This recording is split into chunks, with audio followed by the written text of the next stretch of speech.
Hello YouTube!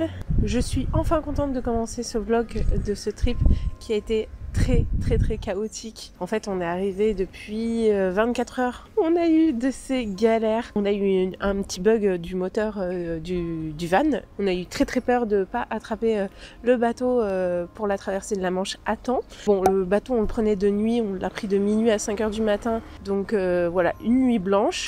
On arrive en Angleterre, bon, on se dit qu'on va aller voir les falaises, les Seven Sisters. C'était une bonne idée en soi, sauf que les Seven Sisters sont orientées sud et le soleil se levait de l'autre côté. Du coup, ça tapait pas dessus. En plus, il y a des barrières maintenant à cause de l'érosion, donc on ne pouvait pas les voir de très près. Et en fait, on a été dans les champs et ça a été fatal pour nous qui sommes deux personnes ultra allergiques au pollen, aux graminées, etc. Pour couronner le tout, on a eu la chaleur. Il fait plus de 30 degrés en fait. Les Anglais eux-mêmes disent qu'il fait super chaud et c'est pas habituel. On a été aussi dans Brighton. Bon, on a flâné, hein. On a fait principalement les magasins. On connaît bien tous les deux, donc on n'a pas fait une visite de la ville. C'est vrai qu'il n'y a pas énormément de visites à faire à Brighton. Peut-être à la rigueur le Brighton Palace, mais moi ce que je préfère faire c'est vraiment flâner dans North Lane où il y a les petits magasins et surtout les brocantes. Le shop que je préfère c'est Snoopers Paradise sur Kensington Garden et ça va, j'ai été raisonnable, j'ai pris que 2 affiches mais il y a vraiment plein de trésors. On voulait aller au Brighton Pier le soir mais on était trop crevés et on a tellement galéré à trouver un camping aussi qui n'était pas soit hors de prix, soit blindé de monde. On a fini par trouver à 20 minutes au nord. Ça coûtait quand même, je crois, c'était combien la nuit 45, je crois 36 livres. Ce qui fait, oui c'est ça, c'est qu'en euros ça fait presque du 45 €. En fait un camping en France, on n'irait jamais pour 45 balles. C'est trop cher. En fait les campings en Angleterre sont très chers. On n'a pas trop envie de faire de sauvage, sachant que une douche est bienvenue. Là, aujourd'hui, on est à Arundel et on va aller visiter. Ah oui, et je sais pas si vous l'aurez remarqué, mais j'ai un micro. Du coup, le son est meilleur grâce à ce monsieur. Merci. On s'est baladé dans cette petite ville qui est assez connue pour son château, avec des fondations remontant au XIe siècle quand même, mais on ne l'a pas visité. Et oui, c'était assez cher, 25 pounds par tête, du coup ça faisait à peu près 30 €. Donc 60 au total, ce que je trouve assez coûteux. Même Versailles est moins cher. Mais du coup, voilà, globalement, en Angleterre, il faut savoir que c'est assez coûteux, que ce soit pour les visites culturelles ou les campings, hein, comme je l'ai déjà dit. Bref, de toute manière, on avait un timing assez serré car on avait de la route à faire. En fait, je ne l'ai pas précisé, mais on n'était pas en vacances car j'ai été invitée à Londres pour le travail, mais ça je vous en parle un petit peu plus tard. On a été prendre une petite boisson fraîche dans un salon de thé qui était adorable. Les gens étaient d'une gentillesse dedans. Il faisait très chaud et très humide à l'intérieur et voyant qu'on crevait de chaud, la dame nous a mis un ventilateur. Enfin voilà, c'est des petits gestes comme ça qui font qu'on passe un meilleur moment. Une grosse route passante sur le côté, donc il y a pas mal de bruit. Là actuellement on regarde une jolie vue et on fait quelques photos du château et puis on va reprendre la route direction Newbury où on va laisser du coup le van pour quelques jours. On a vu que c'était une petite ville qui avait l'air assez paisible, donc on est plutôt confiant et on n'a que 50 minutes de train pour aller à Londres, donc c'est très pratique. Et vu que c'est une petite ville, en plus les billets ne coûtaient pas du tout cher. Qu'est-ce que tu fais? Merveilleux cette danse. The next day.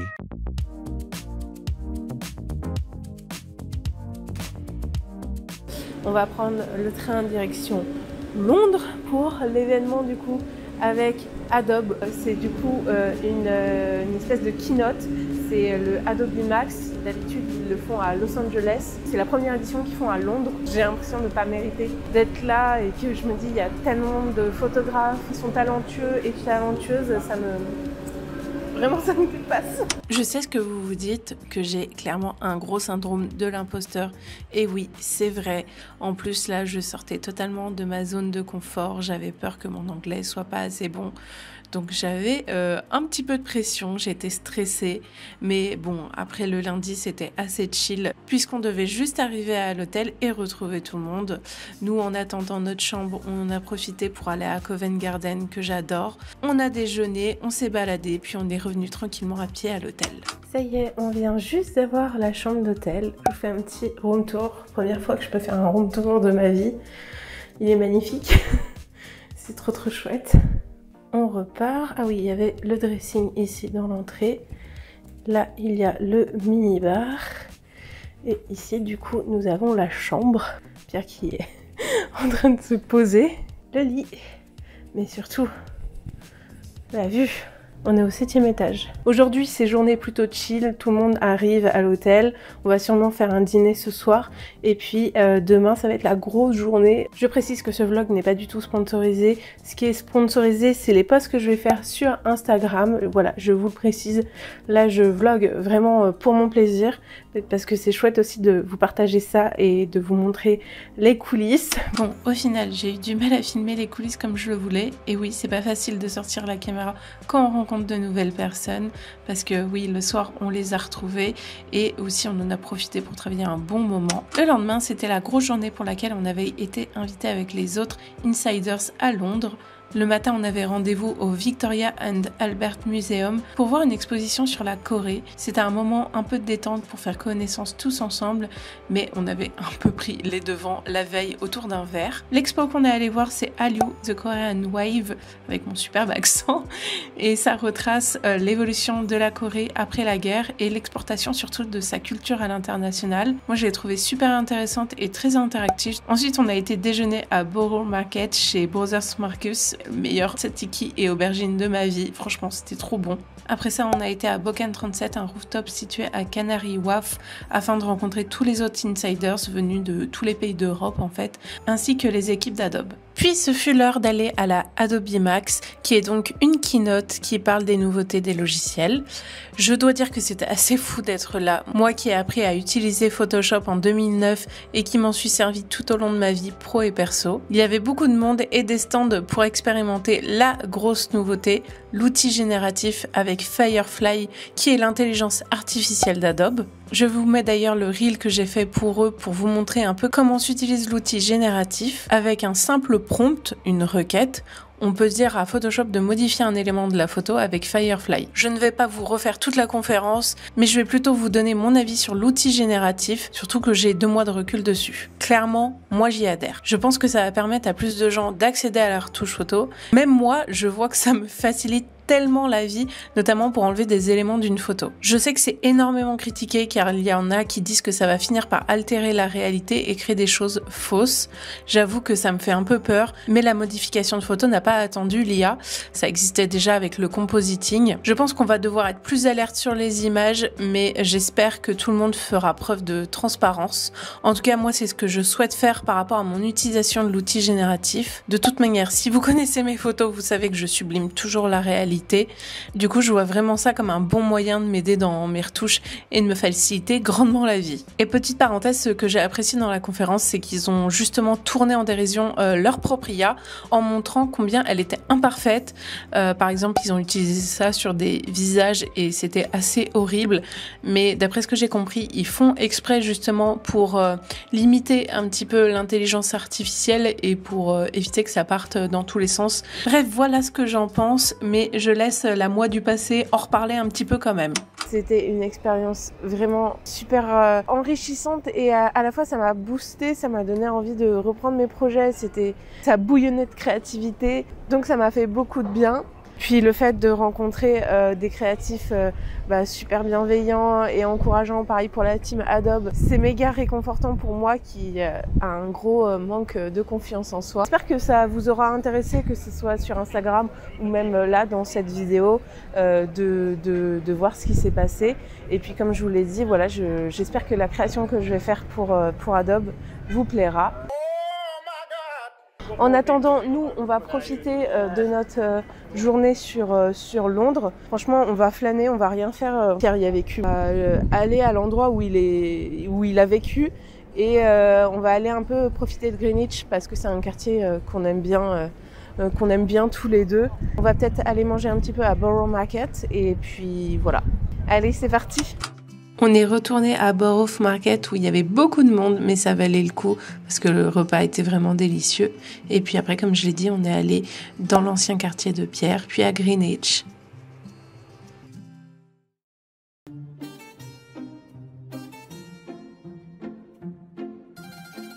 Bon, on est arrivé à Castle Combe ce matin et il y a un petit peu de monde. Ça va, franchement, je m'attendais à pire vu que c'est devenu très connu avec le temps. Mais surtout, la lumière est pas du tout bonne pour les photos.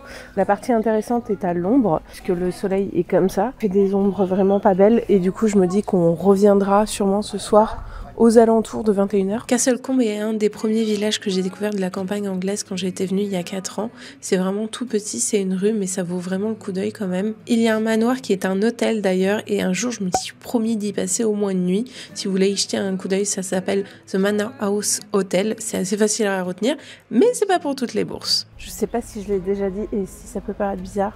J'adore les cimetières anglais. Après, c'est pas comme les cimetières chez nous, c'est vraiment des lieux de recueillement et juste ça. Ici, c'est un peu des lieux de vie, enfin, t'as les bancs pour venir te poser. Oui, c'est ça, c'est des lieux de vie, c'est pas des lieux de mort en fait. Et puis la nature, il est toujours très sauvage. Pierre était en train de me parler d'une insulte écossaise. Il l'a fait trop bien avec l'accent. Your dad says Avon, mate. Et du coup, j'ai essayé de le faire. Your dad sells Avon. Avon, tu dis? Avon. Your dad sells... Là, tu l'as fait en anglais pirate. Tu sais, on n'a pas la même voix quand on parle dans une langue étrangère. On n'a pas la même personnalité non plus. Your dad says Avon. Oui. C'est déjà mieux? Oui, c'est déjà mieux. Ouais. Du coup, là, on a changé de direction parce que, en fait, grosse nouille que je suis, j'ai pas pensé à regarder les horaires d'un endroit où je veux aller et c'est fermé aujourd'hui. Du coup, je me suis dit qu'on allait y aller plus tard, enfin, on allait y aller demain ou samedi. Je suis dégoûtée, je pensais m'être bien organisée, mais j'avais pas pensé à regarder cette subtilité. Donc là, on remonte plus vers le nord, c'est Burton on the Water, je crois, et on va aussi faire une petite pause travail. Bonjour, ça va? Très bien, et vous? Oh, très bien, merci. Je vois le plat français. Et oui, vous parlez très bien. Ah, pas de problème. Bon, après un arrêt travail de 3 heures environ au Burger King sur une aire d'autoroute, on vient d'arriver à Stone-on-the-Wold. Là, je vais aller faire du repérage pour voir un lieu où j'aimerais faire un shooting, mais je pense qu'il faudra revenir en fin de journée pour qu'il y ait moins de monde parce qu'évidemment c'est ultra touristique, c'est une des très jolies villes qu'il y a à voir dans le coin et en fonction du repérage, je pense qu'après on ira à c'est Burton on the Water. Puis on se trouvera à manger et on reviendra sûrement ce soir pour le shooting. Et il faudrait peut-être qu'on cherche aussi un camping pour pouvoir se stationner cette nuit et prendre une douche.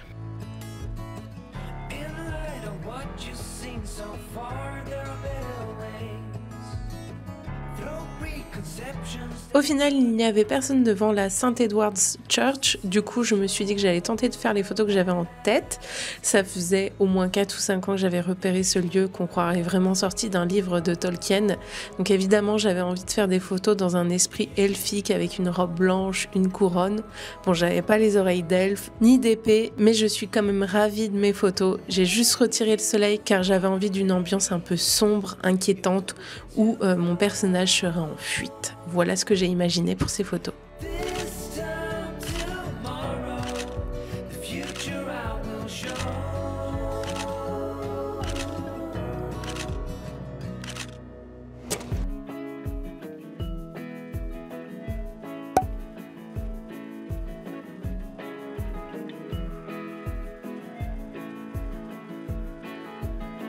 On est arrivé à Bourbon on the Water, c'est le cas de le dire.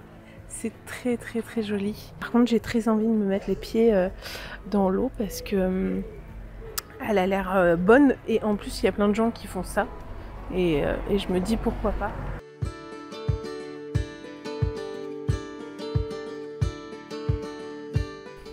c'était trop mignon parce qu'on s'est fait un bisou après les photos quand Pierre m'a rejoint sur le pont. Et en fait, il y a une jeune femme qui nous a pris en photo. Et quand on est descendu du pont, elle est venue nous voir en disant oui, je me suis permise de vous prendre en photo parce que vous étiez tellement adorable et tout. Du coup, il y a le sac de course islandais jaune fluo. Mais je trouve l'attention mais tellement adorable. Les Anglais, c'est des crèmes. C'est hallucinant. Après un pique-nique au bord de la Windrush, j'ai décidé de me jeter à l'eau, littéralement. Déjà parce que ça me faisait un bien fou. Pour info, cette journée-là, on avait eu 34 degrés. Mais aussi parce que je me suis dit que ça pouvait faire de belles photos. En effet, la robe que je portais me faisait penser à une robe de fée. Et en plus, à cette période-là, j'étais à fond sur Zelda Tears of the Kingdom. Donc j'avais la source de la grande fée en tête. À la retouche, je me suis donc rajouté des ailes grâce à l'IA de Photoshop. Et j'ai changé la couleur de l'eau pour lui donner un aspect plus surnaturel. Quand je vois que ça a pris en compte le bas de ma robe, ça me fait halluciner.